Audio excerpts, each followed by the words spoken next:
এটা হচ্ছে এটার ইনপুট কানেকশন।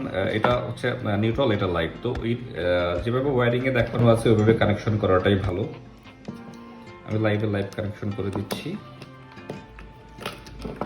নিউট্রাল করে দিচ্ছি।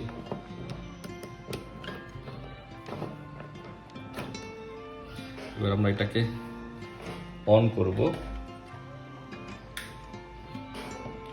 অন করার পরে আপনারা দেখতে পাচ্ছেন এখানে ডিসপ্লেতে ভোল্টেজ শো করতেছে। আমার এখন এখানে ভোল্টেজ আছে 218 ভোল্ট আছে।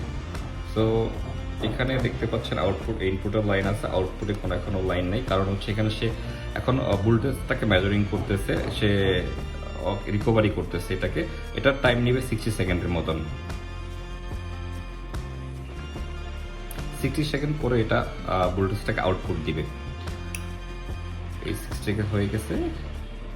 এখন হ্যাঁ, দেখতে পাচ্ছেন এখানে আউটপুটটা দিচ্ছে এখানে।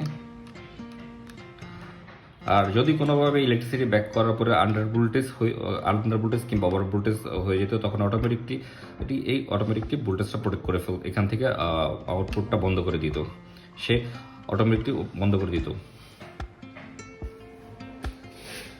সো এখন আমরা চেক করব এটার ওভার ভোল্টেজ এবং আন্ডার ভোল্টেজ প্রোটেকশন। যেহেতু আমার কাছে স্টেপ ডাউন করার কিছু নেই, সে আমি ওভার ভোল্টেজটা চেক করবো। এটা একটা ফ্যান রেগুলেটর। এই রেগুলেটরটা 400 ওয়াটের রেগুলেটর। সো এটা দিয়ে আমি আমার এই